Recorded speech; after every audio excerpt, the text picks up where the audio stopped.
Hey, what is up?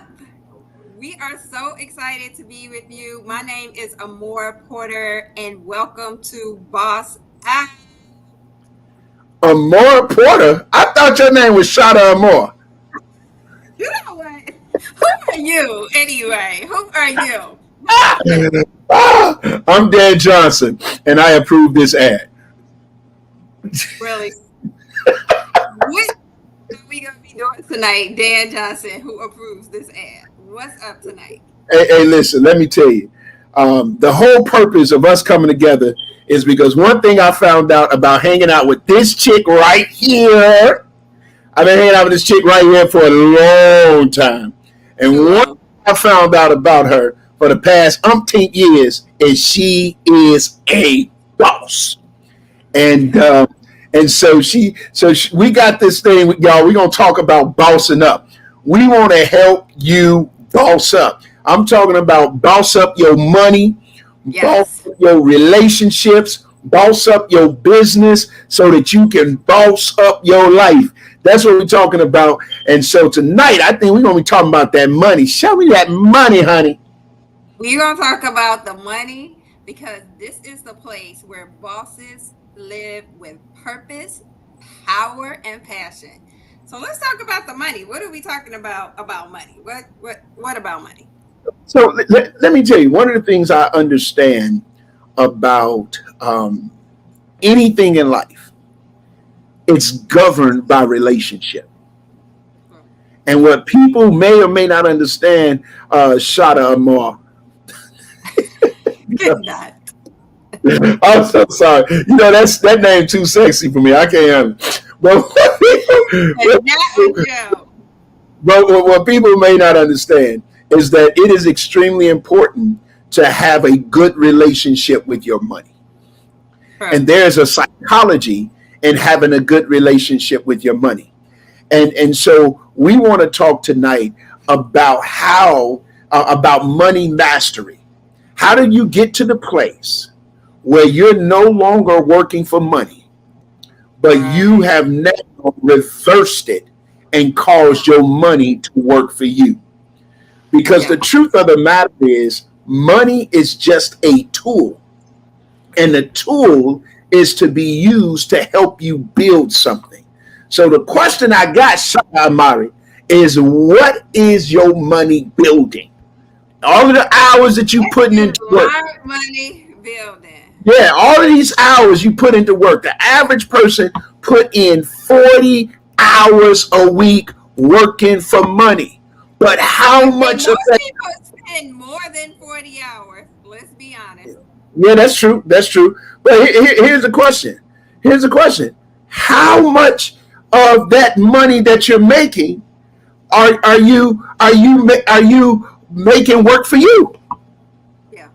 Yeah. That's the Well, question. most I would say that most of us, our money is working to pay off our bills, to pay our credit cards.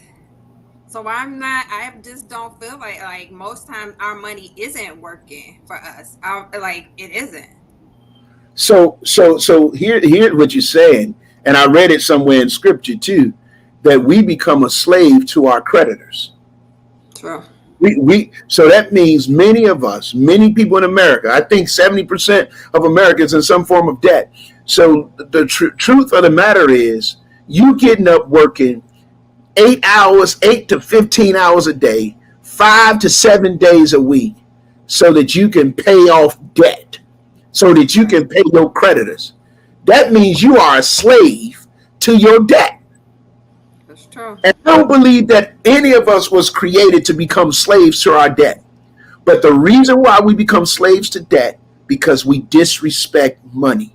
We disrespect the Wait a relationship minute. we Wait a minute. have I'm with not money. disrespecting no money. Disrespectful. What are you talking about? What are you talking You're about disrespecting money? disrespectful. If let me tell you how you disrespectful. You type, How? yeah, you walk past a penny and you walk past it. You won't even pick it up. Disrespectful. You want to know how I know? Because $1 million begins with what? 1 penny. 1 cent. So if you listen, I pick. Listen, I walk backwards. If I'm walking fast and I see that I walk past a shiny little copper piece, I'm walking You have real. to pick it up. I got to pick it up because I'm one cent closer to where I'm trying to be financially. Okay. Okay. We How else are we disrespectful? Because okay. I like money, and even though like growing up, I had this mindset that like money is the root of all evil. And I know like that's what really like, oh no, like money is the root of all evil. Well, So it's how the money. when It's the love of money that is true, the root of true, all evil. true, See, true. get to a place where money becomes your master Mm, and you don't become the master of money, then now you are compromised and it becomes the root of anything evil that's going to happen in your life. okay. Are you understanding what I'm saying? Are you understanding words coming out of my mouth? Say a little more. Say a little more. Say a So, little more. the reality is this. The reality is this. I don't love money. You don't I love seek to I'm in a relationship with money to understand it, okay. to understand how money works, to Okay. understand how money grows. How do I grow my relationship with money? To Yeah. understand that money is a tool. And every time you use a tool to fix something or you use a tool to build something. One Right. thing I understand about money is that the value that money has, the only value money has is what we put on it. True. That How, is true. how do I know? Because I can travel to South Africa and pretty much be a billionaire in South Africa. I could go to Zimbabwe and just about be a zillionaire and a trillionaire in Zimbabwe, right? In Zimbabwe. But I can go to London and be a pope and be pope. Yes. Because our money don't get far. Our money don't go that far. So you gotta understand how the value of money based on where you are.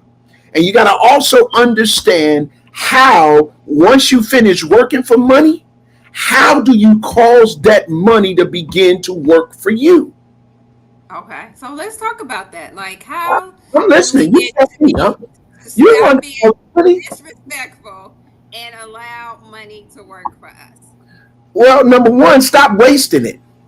Mm, See, I don't. Watch this. When our mindset is to use our money to consume more so than using our money to produce, we're already losing. yeah. I do not seek to use my money for consumption. I seek to use my money for production. Yeah. I seek to use my money to produce something. And whatever that something is that I'm using my money for, is going to produce more money. Right. I'm going to take that money and I'm going to produce more money. So I don't have to walk around with Uchi, Coochie, Gucci, and all that kind of stuff. I ain't got to have the Louis. Oh, nobody trying to have Uchi Coochie. Now, wait a minute. I Wait a meant to minute. say Uchi Gucci. You know what I'm trying to say. What in the world? It was a tongue twister, y'all. It was a tongue twister. Y'all know I'm saved on Tuesdays. Stop playing. What in the world? But for real, you guys, that some of us we get extra, and instead of using that extra to produce something so that we can get more, we use that extra to wear something. We use Right. the we use that extra to drive something. We use that Right. extra to live in something bigger. And so for me, I want to live beneath my means. I don't want to live above it. I don't want to live at it. So I don't need all of that stuff. And when you Right. understand how money works, you become less of a consumer and more of a producer.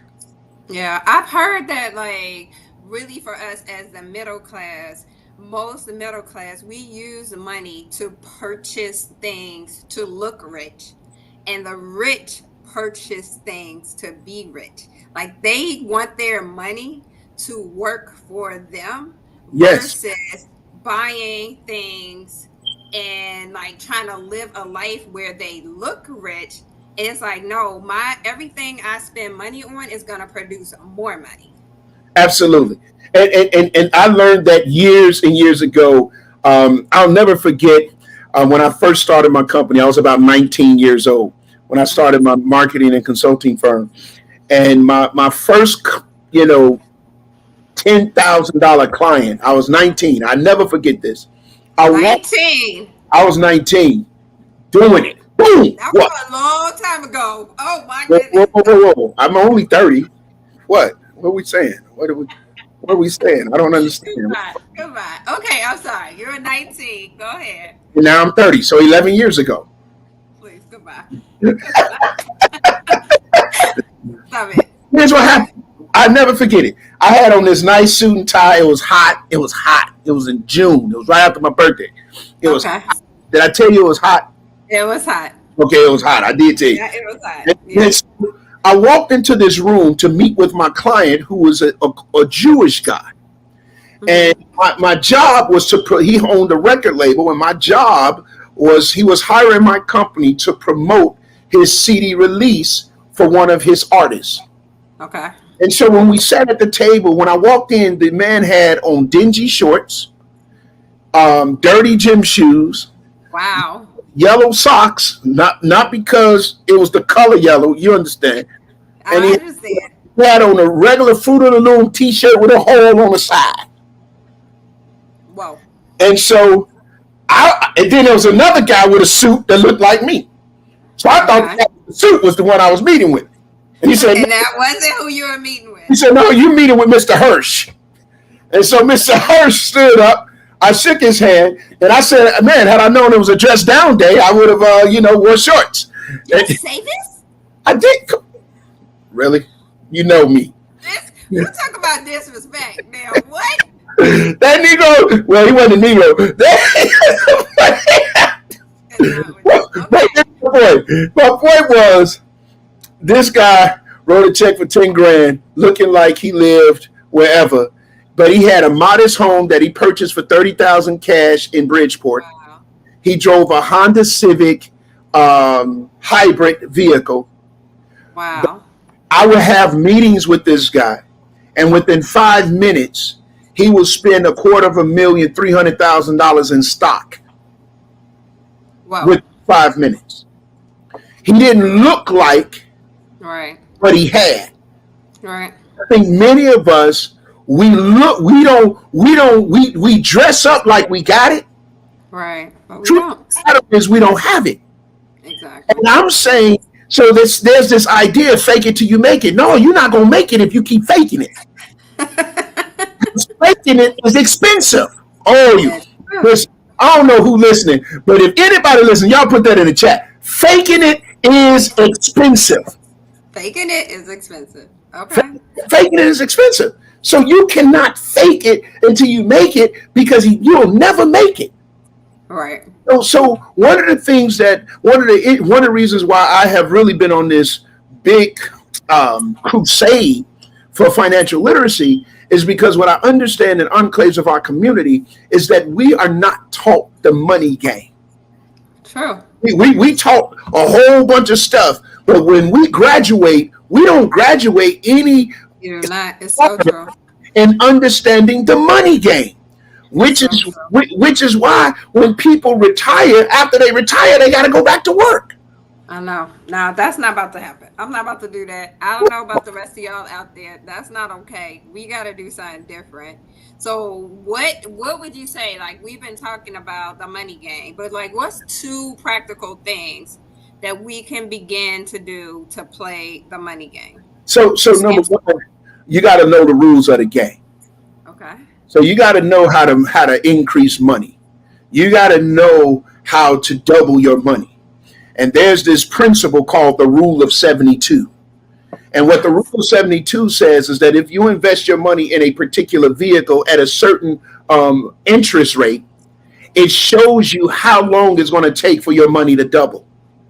Like, for example, most of us, we put our money in this, we take all our money, put it in the bank. They pay us 1%. Nothing. We get nothing for it. And then they take our money. The bank takes our money. So if you put 10,000 in the bank is going to pay you less than 1% on that 10,000. right? Right. And then they're going to take your 10,000 and put it in another investment vehicle. It's That crazy. investment vehicle is going to make 6 to 9% return, right? So it's going to take you 40 years for your money to double at one whatever that 1%, but it's going to take somebody else. The bank is going to double that money in 6 years or whatever the case may be. Right. That these are the things we must understand. We got to learn how to understand the money game.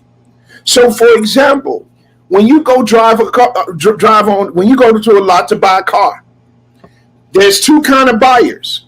One buyer is going to say how much it's going to cost me per month Right. because they're just trying to get the note low enough to be able to afford the car that they should not buy. And then another one is going to go and say, what is my interest rate? Right. Because they don't want to pay more for the car than it's worth, and then they should. Right. When you learn how to play the money game, you learn how to cut interest in half by making an extra payment once a quarter. So these are some of the things that when you learn the money game. So that's why I wrote the book, Empower to Prosperity, 4 Fundamental Principles to Generating Wealth and Financial Freedom. That's why we licensed the board game called The Money Score, so that the families could sit around at the table and learn. And while they're playing the game, Play the money game. they're learning they're becoming financially literate so they won't become financially illiterate. You know, I was talking to Kyle, my son, today. I had told him to open up a Fidelity account and put some money into that account. And so today he said, Dad, guess what? He said, it hasn't even been a month yet. Or he said, it's just been a month. And my money was just sitting there. I didn't made $100. And that's amazing. I had another client that I coach in financial literacy, and I said, hey, take a certain amount of money, open up a Fidelity account. It's going to pay a interest somewhere around 5%, anywhere from 3 to 5%. Open up that account. For 90 days, they had their money in a bank account, and it made $13. Amazing. The next 60 days, having it in the Fidelity account, it made about $270. Wow. So I think like that's amazing. And like one, what you talked about is like, how do we double our money? And that is not putting it in a bank, but being able to put it in an investment account. And there are a few there are different companies that you can put it in. Fidelity, of course, is one. Vanguard is one. Schwab is one.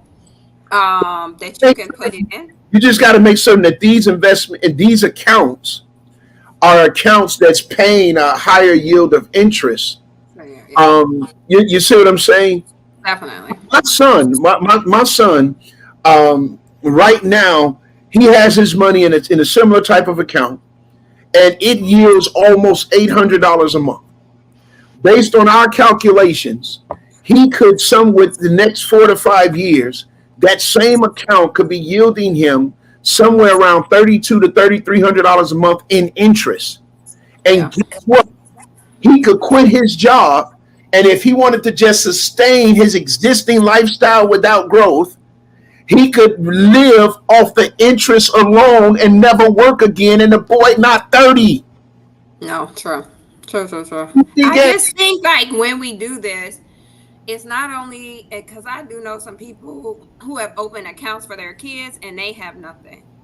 And I think it's like, hey, we want our kids to, each one of us also needs to have an account. Well, there's a reason why that happens.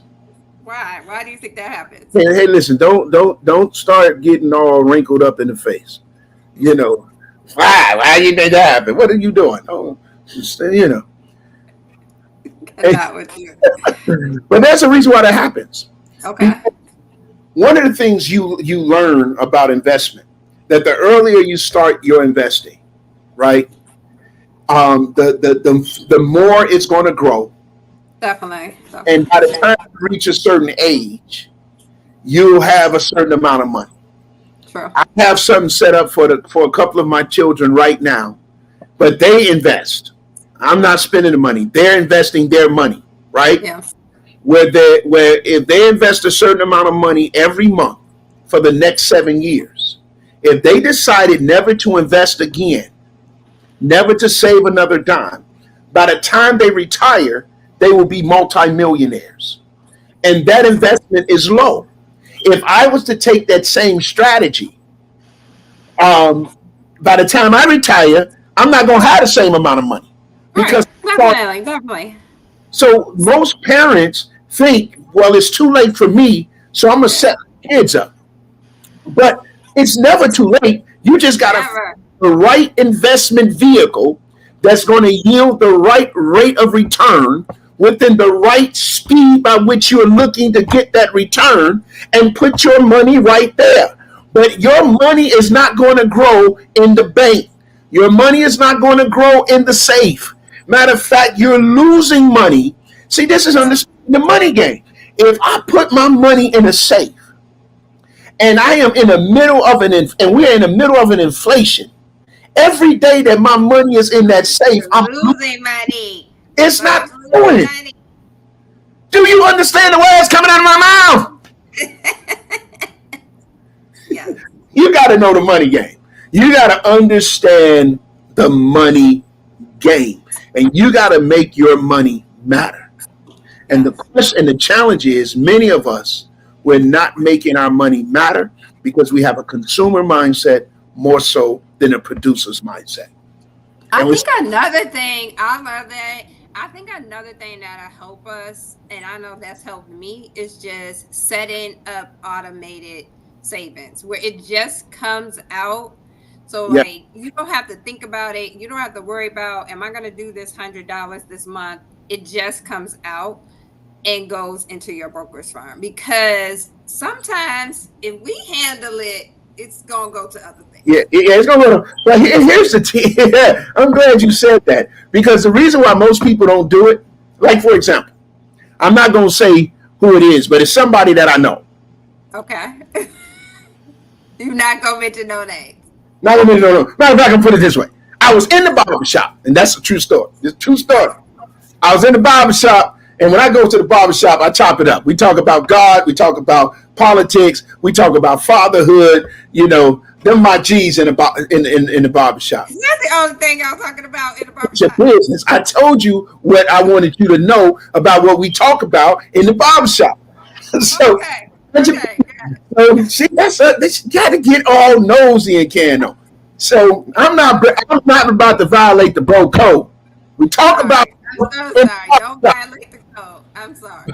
But we all know. We all know. But check this out. So the brother says, "Hey man, you know what? I've been thinking. You know, I got to think about what I'm going to do with my family, because if something happened to me, my family won't be able to survive. Hmm. My wife, my kids, they won't be able to survive." And Wow. so they said, "Hey Dan, what can I do?" And I said, "Well, you got to start putting some money up in this. We got to do this. We got to do that." And they was like, Right. "No, no, I can't do that. I can't afford that right now." Really? Oh, I said, "You can't?" He said, "No." I said, "Why can't you?" He said, "Because I got a lot of bills and everything." I said, "Negro, every time I see you in the shop, you high. And if I come to the shop after a certain hour and you happen to be here, you got a little drink in your hand. so I think you can afford Let it. me ask you a question. How much you spending on weed every month?" Dude was like about 500, 600. Whoa. How much you spending on drink every month? About the same. And you vape. Yeah? Right? Now you're telling all too much business. They don't know, I just described half of America. Stop it. I told the preacher today, I said, "Man, you about to start making me smoke weed." And you know what the preacher said? It's legal. What? You know what I'm talking about? Stop playing. So, Oh, yeah. I'm talking to this brother. And so I said, "Well, you got $1,200.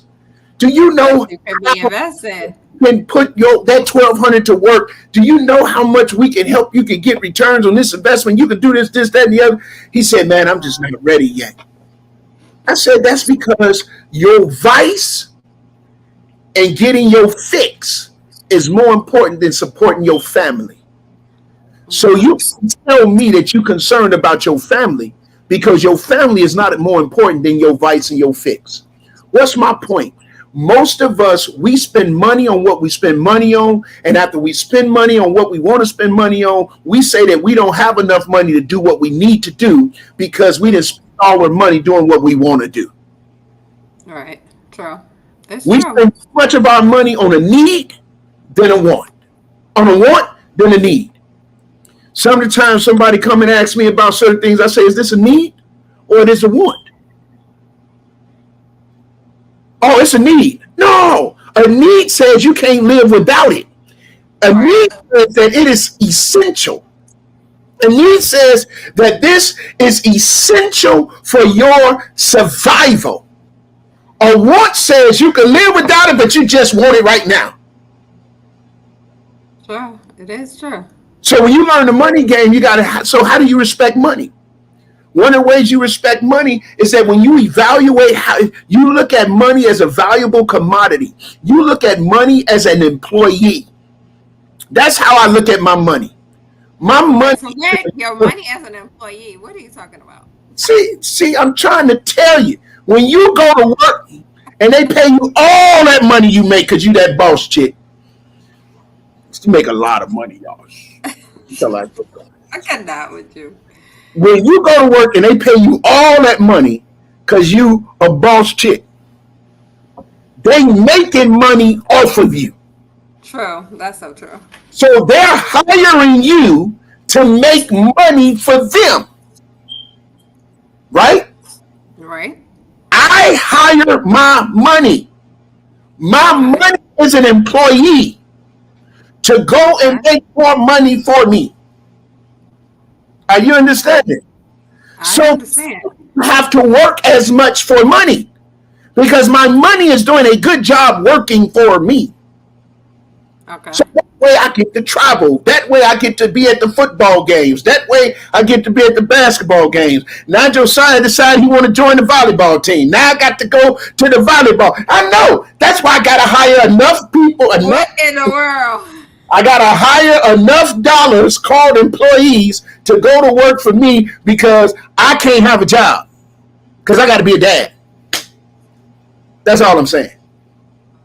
Okay. That's So the we money gonna game. get our money. We are gonna tell our money where to go. It is our employee. But I think like we need to do a little bit more learning about this. Absolutely. And we have a great opportunity for people to do more learning about this. What you definitely want to learn, and listen, you got to learn how to tell your money where to go. Because watch Yeah. this, and y'all put this in the chat if you're paying attention. If you don't tell your money where to go, here we go, it will take you anywhere your impulse leads you. Whoa, whoa, whoa, whoa, whoa. And I'll say it again for the people that really wasn't listening so y'all can get it. If you don't tell your money where to go, it's going to take you anywhere your impulse leads you. That means And it's you going to take you to the purse store. It's going to take you to the cigar shop. It's going to take you to the shoe store. It's going to take you went to the grocery store to get some onions and you came back with 10 months worth of groceries and to only get back home to realize you already had that. You oh, understand? that happened. That's true. Have you ever done that? Don't look at me with that tone of voice. I know you did it. You went to one food and I don't know because what you're talking about, Dan. I don't know what you're talking about. you You're know, talking crazy. you know, the people don't make it to heaven with prevarication on their life. You better stop that. Oh, I get it. I Well, went this to my private today. like okay, Look, all right. real quick. Kyle made some breakfast the other day. He made some protein pancake because we trying to keep the fat belly down. So he made some protein pancakes and stuff. And he said, "Dad, we got any syrup?" So I went to the sugar-free maple type syrup, and no, I need some more syrup than that. He said, "I don't believe we have no syrup in here." Well, I opened up one of the cabinets. We had 3 bottles of syrup. We ain't gonna never eat, use, consume 3 bottles. It'll take a whole year because Negroes don't even cook that much in the house. 3 bottles of syrup. And I said, man, why did we have 3 bottles of syrup? Because I went to the store and I didn't know if we had none, so I bought some. And then you just forgot that you bought that, so you was about to go buy another one. All right. That's all I'm saying. Okay. All right. So I think we have some learning to do. We got to make our money work for us. It is our employee. We have to stop putting our money in the bank and leaving it there. We need to set up our investment accounts so that our money can work for us. And I know we have something coming up in October so that we can do a little bit more learning about what we need to do to give ourselves a raise. What? Woo! Girl, you're talking my language. Listen, and what we got coming up is what is it?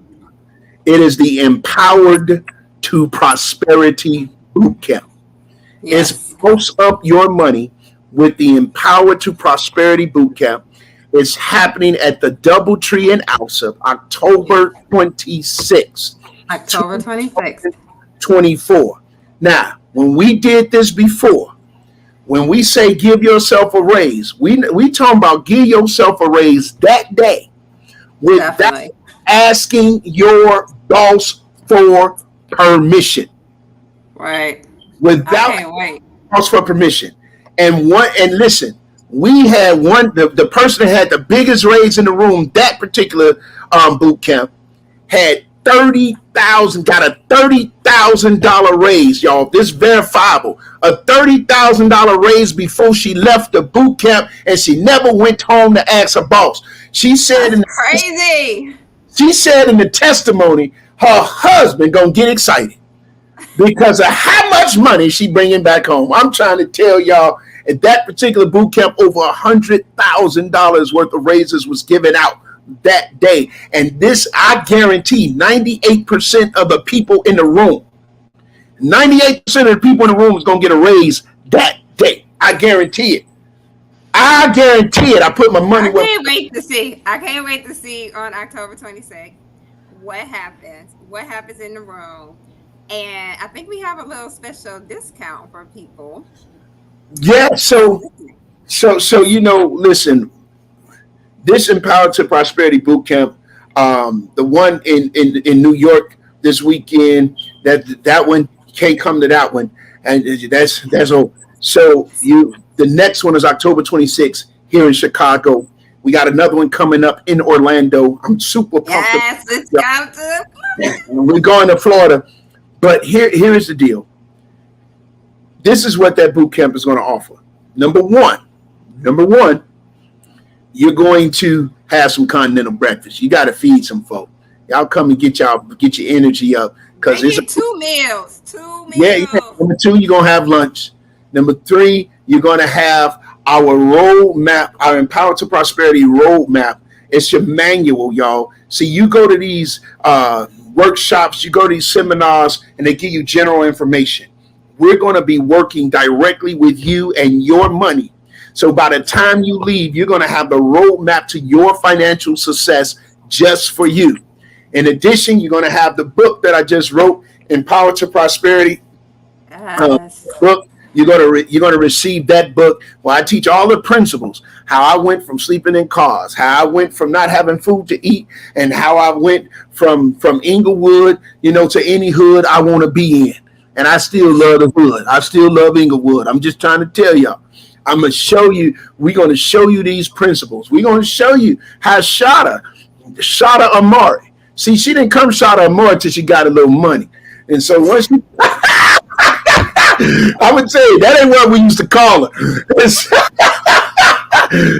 We're going to show you these principles that you can use every day to take control over your finances, eliminate waste and debt, and then generate wealth and financial freedom.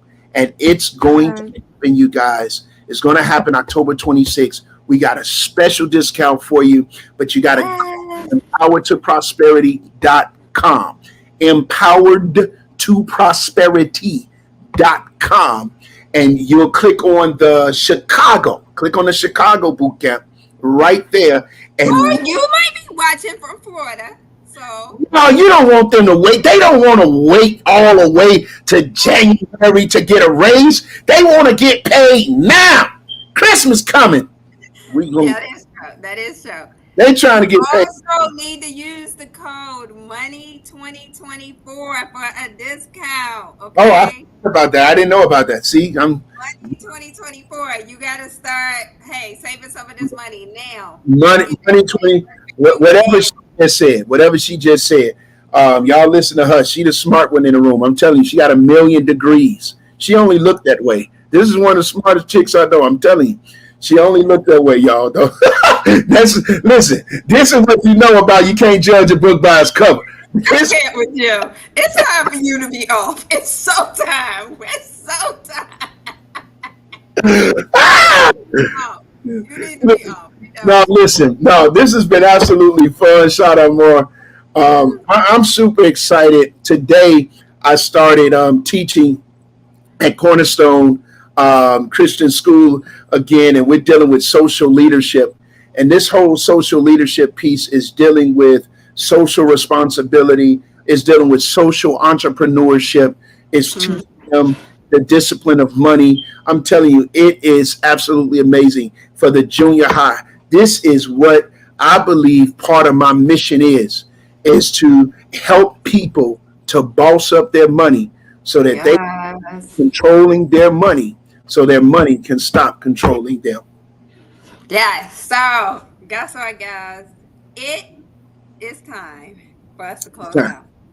We gotta go. We gotta go. You gotta go. You know why I gotta go? Because Josiah said so. Josiah said so. That football is over. I gotta go. We are going to keep shining, keep grinding, and always boss up. Y'all see that? I'm telling you, she polished. She polished, y'all. I ain't that polished. Y'all pray for me. Until next time. Watch this. Until next time, prosper. All right. See you at the top. The very top. The tippity tip.